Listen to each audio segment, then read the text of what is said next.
Hello all and welcome back. So in this video, let us now continue our discussion and now let's see that how are we going to handle the big data problem with respect to the system configuration. Now in the last few videos, we have tried to understand what big data is, how traditional technologies or systems are not able to handle the big data problem, and along with that, we saw that how the 5 V's can better able to help us understand or define the challenges and characteristics of our big data. Now moving forward, now I want us to focus that once we know that we have a big data problem in hand, how are we going to handle or work on the same? Now we already know that traditional technologies are not able to handle big data problems, and in some way or other the complexity in the data is increasing. The same can now be with respect to say the volume or the velocity or say the variety, right? To better able to grasp the same, I would like you to think of in terms of let's say some app or some game, right? So maybe what we can do is we can think of a very common game or successful game which is GTA, let's say version 3, and then there was one which was introduced some time back which was GTA 5. Now, both of them are games, but GTA 5 have some overall complexity due to which it requires a stronger PC or a laptop, right?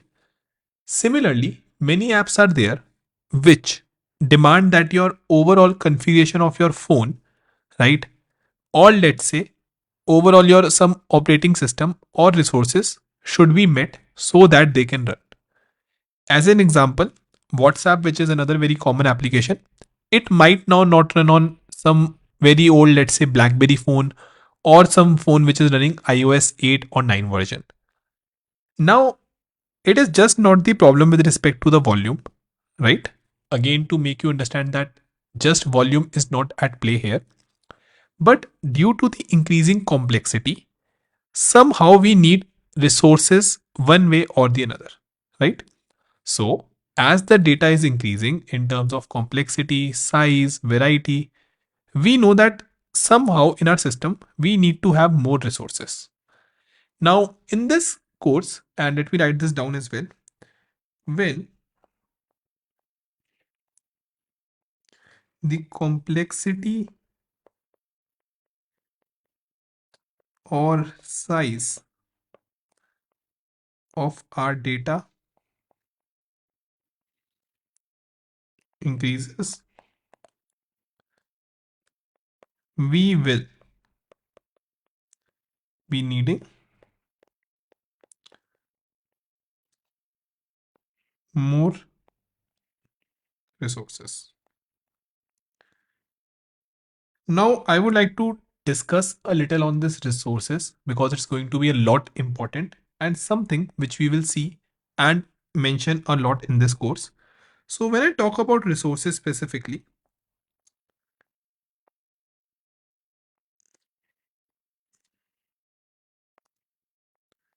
I meant three major things. So, the very first one is going to be your storage. Now, storage, all of us know that it can be in forms of hard drive, your SSD, CD, any other or any way you can store the data. The second is going to be your memory. When we talk about memory, it is majorly your RAM in play here. So with memory, we have the RAM. So if you're trying to basically process anything, then we keep that in the memory, right? So in your laptop as well, you might have 4 GB or 8 GB RAM. And the things basically which are getting worked on, they are stored in the memory. And the last one is going to be performance, where we talk about in terms of cores, like how many, or whenever let's say you're doing some compute or operation, right? So these are the things which can help you in that performance. So CPU cores we normally have, right? So even when we go to a market to buy a new laptop or a machine, we majorly for the performance part see on these three things, right? For the resources, that how many space it has, okay, that is the hard drive. Second is that how much memory it has, okay, how much RAM it is having, and the cores. So we see that we have the configuration such as 4 GB RAM, let's say quad core processor or octa core processor, and let's say 1 TB hard drive, right? So these are the resources which we will be talking and using a lot once we understand and work on big data problems. Now, let us move forward and see what are the choices we have when we say that we are now working on a particular problem, right? So the very first thing or the very first choice we have is something that we will have a single system. So a single system will be there on which we might try to increase the resources. A very common use case. Let's say if you have a laptop, if you have your laptop and it is showing that the storage is full, you can go to the market and get the storage upgraded. In a similar way, if let's say your laptop is having the RAM, you can go and say that, hey, the 8 GB RAM is little less. I want 16 GB RAM so that the performance or overall your resource gets upgraded and you can handle the same, right? So this kind of a system is actually known as monolithic system, where we have a single system. So let me just try to show you via this particular diagram as well. 1 minute, let me try to add a.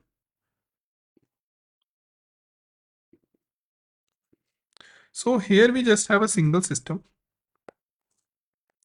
in which we can try to increase the resources, right? So let me just draw a line as well.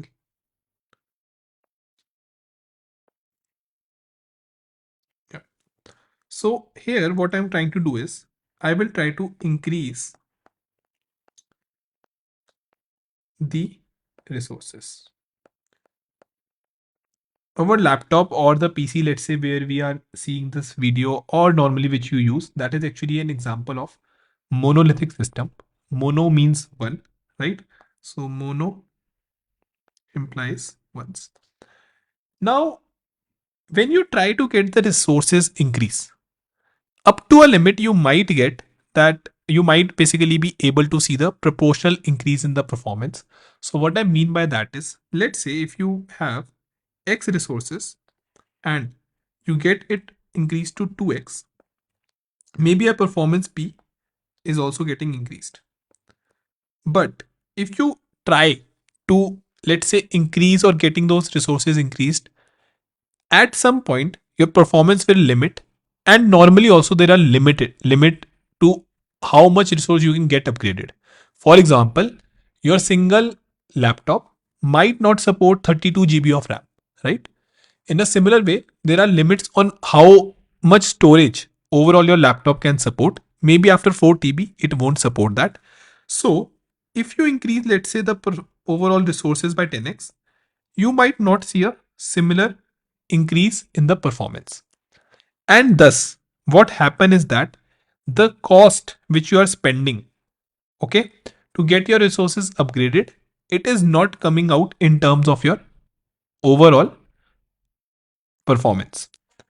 Thus, we say that we have some hardware limitation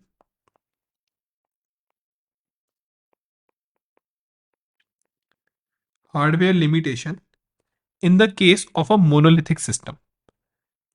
But if we think about this, our data, which we are generating in our big data problem, that is not limited by anything, right? If today you are getting some, say, a GB of data a day, it can very well increase to maybe 2 GBs or 5 GBs per day.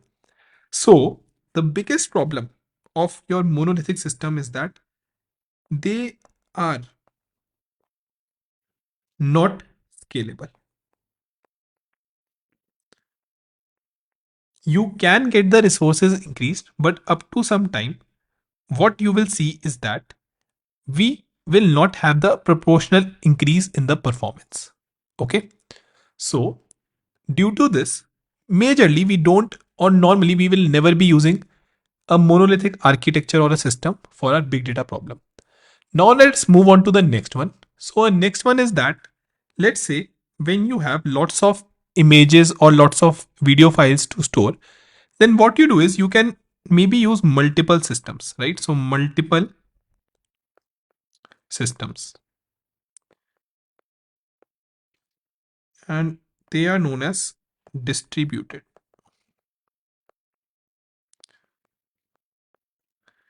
In this, what happen is that all of them are actually connected to one another.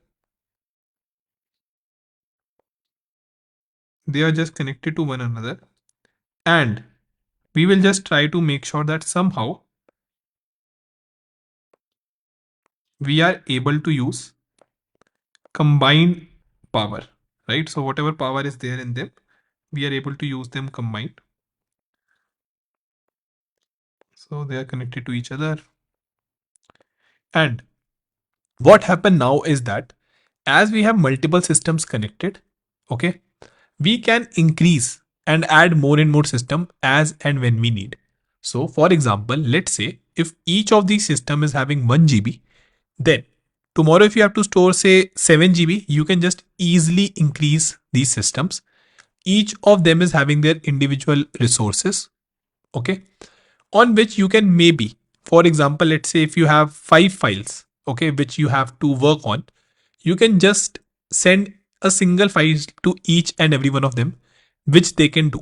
Something which we are going to see moving forward, that form the basics of your big data.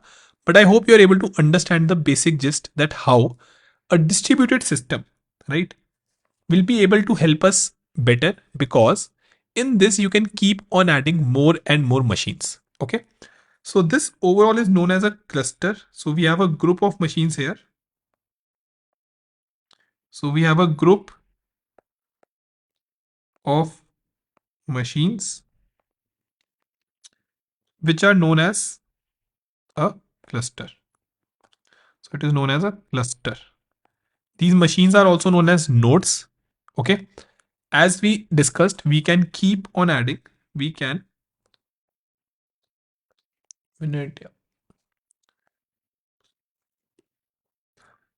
So we can add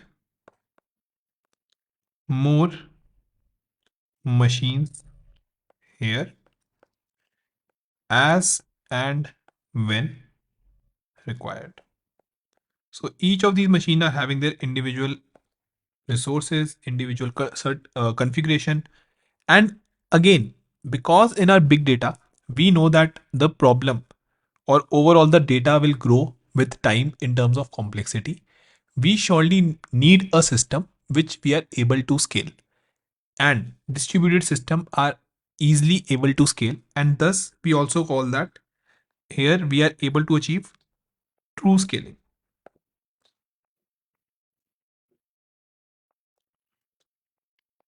True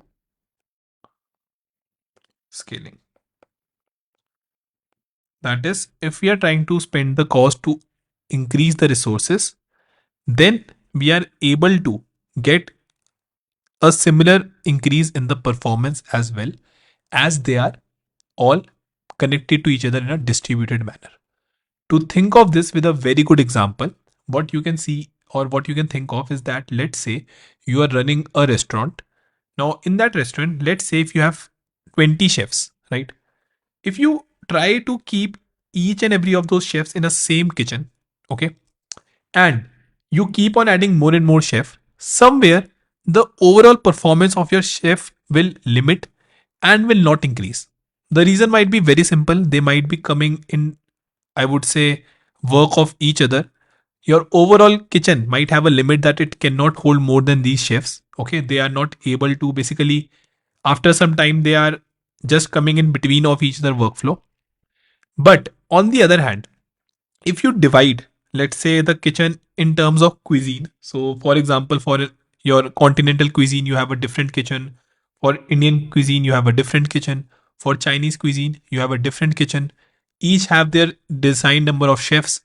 Then tomorrow when you have some cuisine or particular dish which you have to add, you can easily scale up your system, right?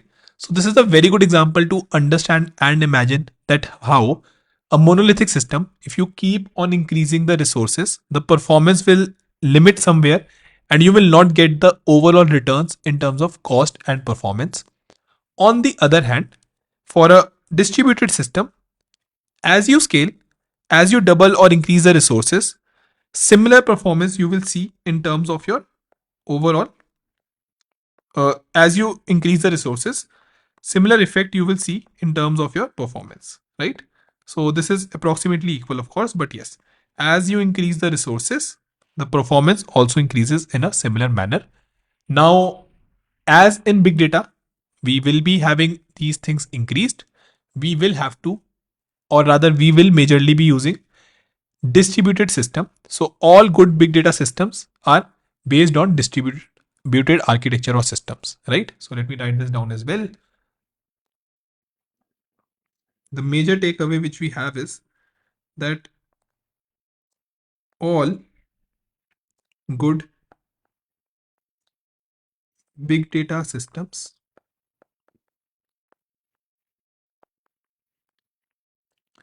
are based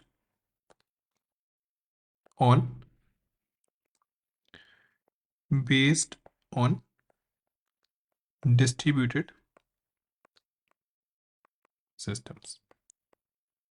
So with this, I'm pretty sure that you must have gotten the exact idea that why moving forward we will be seeing the distributed systems to learn and basically solve our big data problem. Now, the overall concept of monolithic and distributed is not something related to big data. It is something which was already there. But we saw that how for the increasing scalability, to achieve that scalability which our problem can have, we have to make sure the system which we are using that is also scalable, and hence distributed system are the system of choice. Okay. So cool then everyone. I hope with this overall what all we discussed that is properly clear. So we started with understanding that why there is a problem, and if the problem is increasing, we will be needing more and more resources. For the same, we saw two types of system which we normally can choose, the monolithic and the distributed one. We saw how they majorly are and how getting the overall resources increase can cause an effect, a similar effect on the performance as well. And thus, we saw that for big data, as the problem is scalable in the sense, then why we will be moving towards with the distributed system.